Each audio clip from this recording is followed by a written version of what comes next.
What's your biggest question about this personal statement draft? What are you looking for feedback on? I think the topic for me, I feel like I don't know how to connect it to law. Right.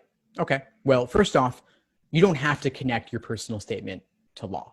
Your application as a whole should communicate why law school and why now, but your personal statement in particular is simply a chance to show who you are, to show a more human side of yourself that the numbers and your resume wouldn't necessarily communicate. Okay.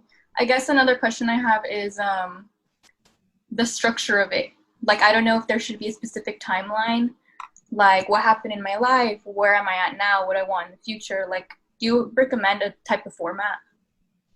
There's no one format I would recommend. There's no particular formula to this. It is personalized. It is varied.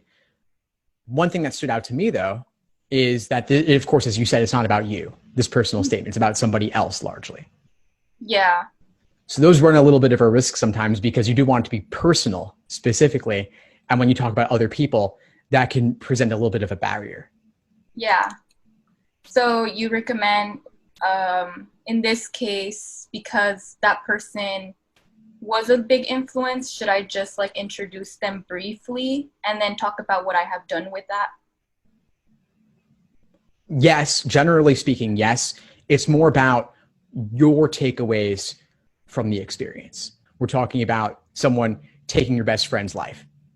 Yes. And you have interactions with the detectives. You have your process of coming to forgive the man who took his life, which is huge. I would go a lot deeper on that and about your thought process and your reflections. Yeah. I guess that, yeah, that makes sense. I was a little bit worried when I was writing it that I was focusing on him too much and not enough on myself, because I heard that's like a big mistake a lot of applicants make. Yeah, So I will definitely look for a way to dive in deeper to how that experience affected me personally. correct. And I would spend the entire time focused on that. I wouldn't start talking about everything about your background and your parents and your family. You could make a separate statement devoted to that if you want to. Oh, you But can. you can, yeah, but I wouldn't cram it all in here. Okay. So what Have you're, you considered writing a diversity statement? yeah, actually, I was going to ask about the diversity statement. I'm a little bit confused of what exactly it is. Well, it can be whatever you want it to be, really. It's meant to show a way in which you will bring diversity to the law school, bring diversity to the class, something that only you could bring. It doesn't have to be, people will often talk about race and ethnicity, which you can, but you Mhm. also don't have to. There could be other ways you bring diversity as well. But if you want to talk about race and ethnicity, you certainly can do that. So in my case, do you think that I could talk about where I came from and stuff like that on my diversity statement, and my personal statement devoted to uh, like my growth and development from what happened? Yeah, you certainly could. I would recommend that. That seems like the most natural way to go here. So how would I start off that statement? I think the first sentence is a good hook. It really captures the interest. You wrote, "Never would I have imagined myself forgiving the person who was responsible for taking my best friend from this earth, but I did." And then you tell the backstory on your friend, and you give some of the details about the detectives and the event itself. But Hmm. then you take a little bit of a while. You take a while to get to your reflections and your forgiveness. I would focus more there. I wouldn't devote quite as many words to the actual event itself because it's not personal in nature. Okay, yeah. I guess I was just afraid that the reader would be confused in context, like what exactly happened for me to feel that way. So that's why I felt like the need to include it. I get that. And I think the context is useful. I would just make it as concise as possible. Okay, So any yeah, details that you could chop out, any way that you could summarize it, I would do that, just that you have more space to devote to yourself. okay. So it should be about me mostly then. Yeah, exactly. Exactly. Mostly about you. And then the stuff about your family, I think I would put that in the diversity statement. But even still, uh, don't make it all about your family. Make it about you. Um, when I talk about myself, I identify largely with where I come from. So is that still okay? Absolutely. Yeah, that's totally fine. Okay, thank you. Of course. Um, So the diversity statement, is there a specific length that should be? Or I know that it's not a requirement for a lot of schools, but I've been told that writing the diversity statement is almost like a must because everyone else is going to do it. So I guess I was wondering, like, what makes a diversity statement stand out? It's a good question. I mean, I think it's the same thing that makes all good writing stand out. It's about being compelling, being personal, making it really come to life, showing, not telling. They're all cliche, but it's true. And so the less vague you can be and the less focused on other people you can be, the better. You don't want to laundry list your resume. You don't want to make it about other people. The personal statement, diversity statement don't really have to be that different from each other. The personal statement is longer than the diversity statement and doesn't necessarily have a diversity element to it, but otherwise, just good personal writing. Thank you. Yeah, of course. And how should I know that the personal statement shouldn't be an exact reflection of your resume. Would it be okay to still incorporate some of the stuff from my resume, like some of the volunteer experiences I did or internships, and how that relates to who I am? That's a good question. And it's very tempting to want to include a lot of things from your resume. In this case, in your draft, it does tie in. It is related.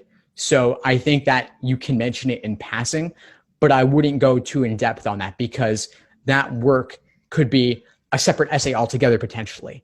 And you could talk about it in your resume. I'm not saying that you will necessarily write a separate essay on this, but you don't want one personal statement to include too many different things.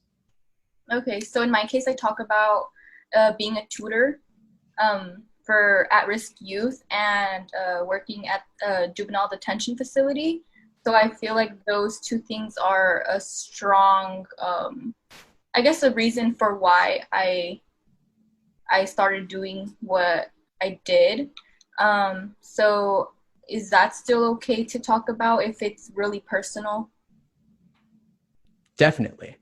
It's okay to talk about it, but again, relate it back to that core topic, the core issue that you want to focus on here. And think about what's the most powerful thing you could focus on primarily. Okay, thank you. And I guess my next question is letters of recommendation. What should be the timeline for that? Because I just graduated and I just asked for them and I wanted to give them enough time, so about 3 months before, but I haven't given them my personal statement yet. It's not ready. So should there be like a date to submit it by, or any advice you have from who to write them? Sure. Yeah, I would ask professors, I would ask employers, I would ask anyone who's supervised you in a role and provide them with copies of your resume and personal statement draft, diversity statement draft. It doesn't have to be complete, doesn't have to be the final draft. It's really more just to give them some background on why you want to go to law school. And so they can see what else you've already covered in other parts of your application. And potentially you could give them some suggestions on what they might talk about. So maybe a bulleted list of, let's say your term paper topic, your thesis, your things of that nature, whatever it might be, just some specifics that they can incorporate so they can incorporate those details into the letter.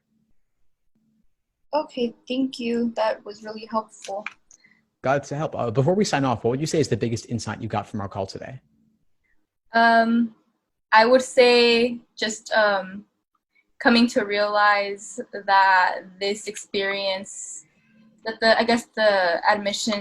dean of admissions need to see me and not just a lot of fluff that I feel that I added in my personal statement. I need to allow them to see who I am, be vulnerable to, show them my accomplishments. So yeah, I feel like the thing that I took the most was just understanding what the personal statement is and how it should speak to them, because I don't want them to be making any assumptions. I also don't want to be telling them too much about another person. And I want them to be able to see me on paper. Fantastic. Well, I'm really glad we connected. Keep in touch and let me know if I can help in any way moving forward. Thank you so much. Thanks for tuning into the show. Please subscribe if you haven't done so already to be notified of new episodes as I release them. And feel free to reach out if you need anything at all as you move forward with your prep. I'm happy to help however I can. In the meantime, I'll wish you all the best and take care.